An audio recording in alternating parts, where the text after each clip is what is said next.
E imagina só a seguinte situação. Você cede uma fatia do trabalho da sua vida inteira, sabe? Aquela empresa construída com noites sem dormir. E você dá isso para alguém cuja maior contribuição é, tipo, aparecer para tomar um café a cada 3 meses. Nossa, famoso conselheiro de enfeite. Exatamente. O cara balança a cabeça, diz que a ideia é ótima e vai embora. Parece roteiro de um desastre, né? Mas a verdade é que isso é o que mais acontece quando o pessoal tenta montar um conselho consultivo, o famoso Advisory Board. Então, o nosso mergulho de hoje nas fontes é exatamente para destrinchar isso. E é um tema vital, né? Porque o conselho costuma ficar meio que nas sombras. Quem tá de fora vê a rodada de investimento, vê o lançamento daquele produto novo, mas quase ninguém entende aquela arquitetura de decisões ali por trás. Aquela rede de segurança que evitou a falência 6 meses antes. Com certeza. E o grande alerta das nossas anotações de hoje é que a formação desse grupo costuma ser tratada com um amadorismo assustador. Fica parecendo um clube social. E a meta da nossa conversa não é só listar regrinhas, mas decodificar a psicologia pesada e as táticas para transformar isso numa vantagem competitiva de verdade. Isso mesmo. E tem uma analogia logo de cara no material que, para mim, muda totalmente o jogo.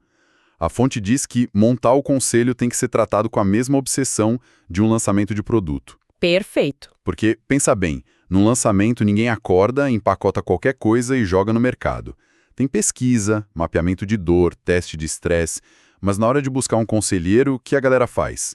Abre o LinkedIn e sai atirando convite para quem tem cargo bonito. É a síndrome do currículo brilhante. A liderança olha para fora antes de olhar para dentro. Para esse lançamento de produto funcionar, a primeira etapa não é procurar nome de peso. A fonte bate muito na tecla de fazer uma auditoria interna brutal primeiro. Para achar os buracos no barco, né? Exato. E aí entra um erro clássico. O material alerta de forma muito clara. Jamais busque alguém só porque a pessoa tem, entre aspas, experiência em negócios. Olha, sendo bem sincero, quando eu li que experiência em negócios não serve, deu uma travada. É contraintuitivo, né? Muito. Porque, superficialmente, o que mais uma startup precisa, além de alguém que manja de negócios. Mas aprofundando na lógica deles, faz todo sentido. Experiência em negócios é um termo tão genérico que chega a ser perigoso. É tipo ir para a mesa de cirurgia com um problema no coração e ficar super aliviada porque o médico tem experiência em saúde, só para descobrir na hora que ele é um dermatologista incrível. Nossa, melhor definição impossível. Então a precisão tem que ser absoluta. Cirúrgica. Essa auditoria interna tem que gerar perguntas muito específicas. Tipo, a empresa está sofrendo com logística de última milha. Então, não adianta trazer o ex-CEO de um banco. Precisa de alguém que já quebrou a cabeça montando operação de entrega numa gigante do e-commerce, entende? Focar na dor. Isso. Se o problema é falta de tração B2D, porque ninguém atende o telefone, o conselho precisa de alguém com a agenda certa que abra portas. O recrutamento é pro gargalo, não pro ego. E aí tem um mecanismo de filtro sensacional nas fontes para validar esse encaixe que eles chamam de teste do investidor. Esse conceito é maravilhoso. É muito bom. Na hora da entrevista com o conselheiro, não pode ser aquela via de mão única onde o fundador fica tentando vender a ideia. O bom conselheiro, segundo o texto, vai fazer a liderança soar frio. Ele vai fazer tantas perguntas difíceis quanto um fundo de venture capital faria antes de colocar dinheiro. E fica o alerta vermelho para quem está ouvindo. Se a pessoa do outro lado da mesa não colocar sua estratégia contra a parede, levanta e vai embora. Sério? Tão drástico assim? Sim, porque não existe conselheiro passivo em um conselho de alto impacto. Ele está investindo tempo e a própria reputação. Se ele aceita o convite de cara, sem pedir para ver os números, sem perguntar do custo de aquisição de clientes, é porque ele não entendeu a gravidade da coisa. Ou pior, só quer mais uma linha para o currículo. Bom, já que entramos nessa parte de investimento de tempo e reputação, eu preciso colocar o dedo na ferida. Pode falar. O material bate muito na questão da compensação. A menos que sejam a ONG, conselheiros exigem equity, participação na empresa. Geralmente ali na casa de 1% ou frações disso. Mas, cara, dar qualquer pedacinho do cap table é aterrorizante para quem fundou o negócio. Sem dúvida. É o trabalho de uma vida. Você vai entregar 1% para alguém que não está ali no dia a dia, não está programando, não está vendendo. Como a gente justifica de forma racional essa entrega de participação? É uma dor super real. Mas a fonte argumenta que isso é uma miopia matemática. O medo vem de achar que o equity é um bolo de tamanho fixo. O racional certo é pensar no efeito multiplicador. Explica melhor isso? Imagina que o conselheiro experiente é um guia de alta montanha, setado uma expedição para subir o Everest. O acordo é que o guia ganha uma fatia do tesouro lá no topo. Se ele for péssimo, o tesouro não vale nada, porque todo mundo congela no acampamento base. Verdade. Mas se ele for brilhante, mapear as tempestades, evitar as fendas mortais, o tamanho do tesouro lá em cima cresce tanto que aquele 1% dele vira troco perto do seu ganho global. Ele evita o erro que custaria milhões, sabe? Eu adoro a analogia do guia. Mas, sendo advogado do diabo, ainda me parece um salto de fé cego. E se o guia for um golpista?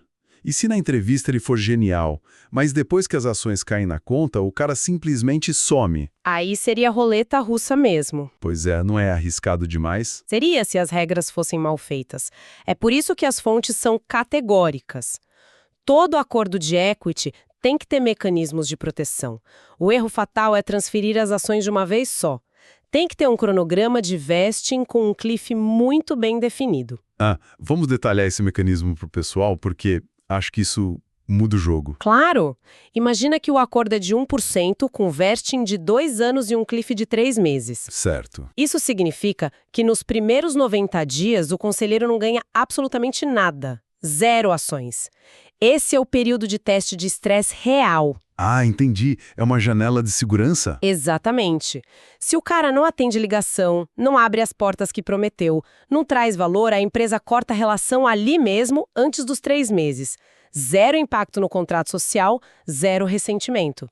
Ele conquista o equity gota a gota. Isso alinha os incentivos perfeitamente e protege a empresa contra esses turistas de conselho que a gente comentou. Com certeza. Perfeito.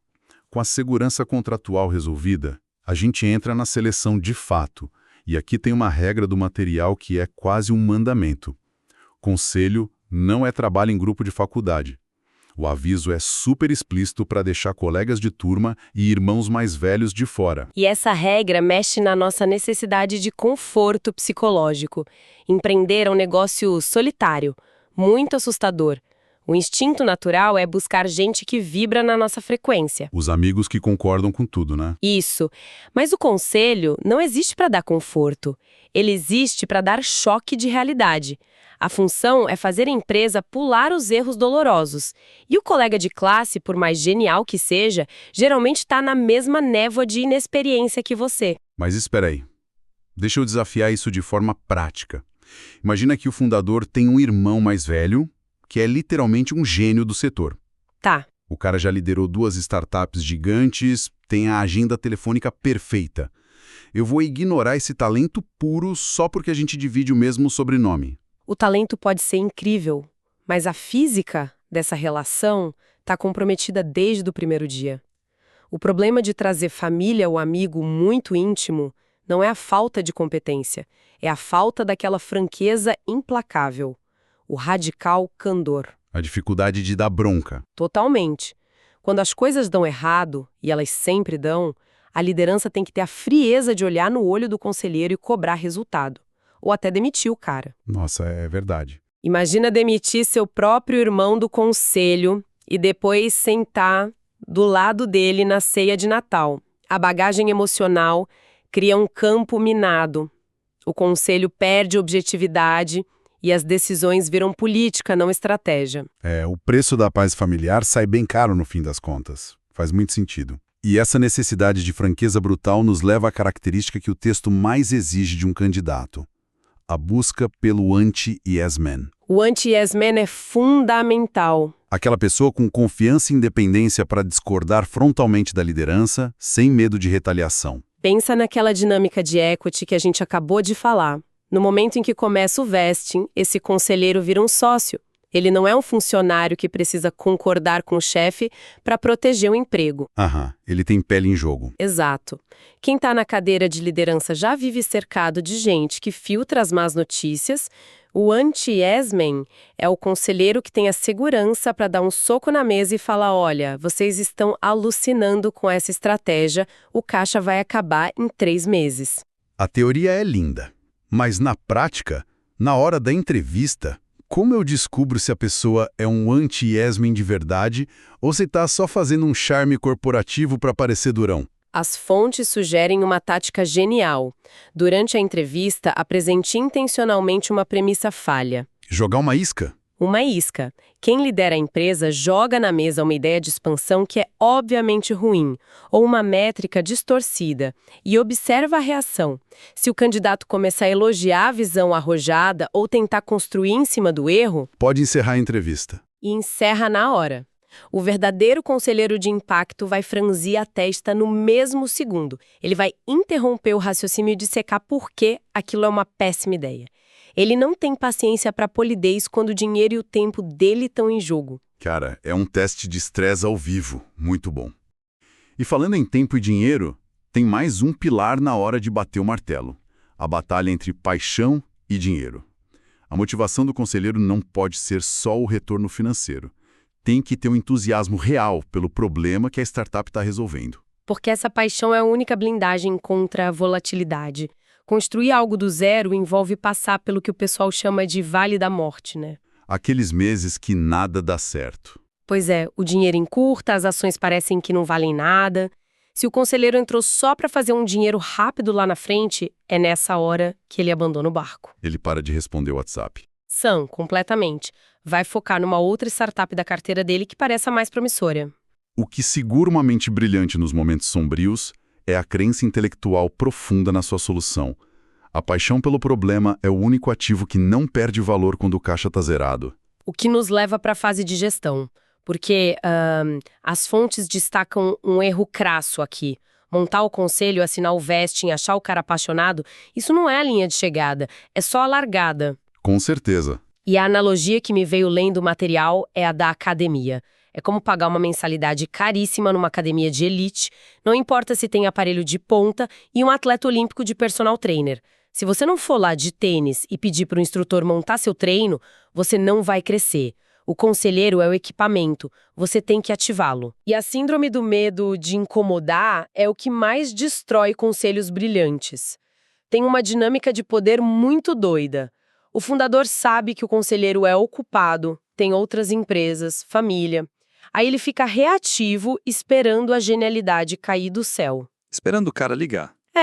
Mas o conselheiro não acorda pensando nos seus problemas. Se a empresa não levantar a mão e falar: olha, estamos travados com o fornecedor tal, preciso de 3 contatos quentes até sexta-feira, nada acontece. A regra de ouro é pedir exatamente o que você precisa. Proatividade absoluta. E a fonte também diz que essa clareza e respeito tem que ir para as vias burocráticas. O que parece um detalhe chato, mas é tratado como vida ou morte. A pontualidade. Se o acordo é liberar a fração de equity a cada trimestre, isso tem que ser feito religiosamente no prazo. Pensa na psicologia do conselheiro. Ele está apostando que essa equipe vai revolucionar o mercado. Aí chega no dia de assinar o vesting e o back-office da startup é um caos. Não mandam o documento no dia certo. Que sinal isso passa? Passa o sinal de que a empresa é uma bagunça, né? Tipo, se não conseguem organizar 0,25% de equity, como vão organizar uma rodada de milhões de dólares? Exato. Destrói a confiança na capacidade de execução. O atraso no equity não é só burocracia, é um atestado de incompetência para quem está olhando de fora. E quando essa confiança quebra, o engajamento do conselheiro despenca na mesma hora. E para manter essa relação girando, tem outro ponto que parece óbvio, mas na pressão a galera esquece. O gerenciamento de egos. Geralmente tem uma diferença brutal de idade, né? A liderança é jovem e o conselheiro tem os cabelos brancos. É um terreno fértil para a arrogância dos dois lados. Como gerenciar essa fricção? O equilíbrio vem quando cada um entende bem o seu papel. O conselheiro tem que ter a maturidade de aceitar que ele não é o CEO. Ele ilumina os pontos cegos, mas a mão no volante é de quem fundou a empresa. Ele sugere, não manda. Exatamente. E, por outro lado, quem lidera a empresa precisa engolir a crítica sem ficar na defensiva. Se toda vez que o conselheiro aponta um erro, a liderança fica justificando ou sendo desdenhosa, ele simplesmente vai parar de falar. O anti-yes man se cala. E aí o conselho vira só aquele enfeite caro no cap table que a gente falou no começo. Pois é. Isso amarra de um jeito muito sólido o nosso mergulho de hoje. Acho que ficou claro o abismo que tem entre convidar uns contatos do LinkedIn para tomar café e realmente construir um advisory board. Para quem está ouvindo e quer montar ou consertar um conselho, a jornada começa com aquela auditoria interna para achar as dores. Passa pelo teste do investidor para achar quem tem coragem de discordar. Passa por amarrar os cliffs contratuais. Exato, blindando a empresa.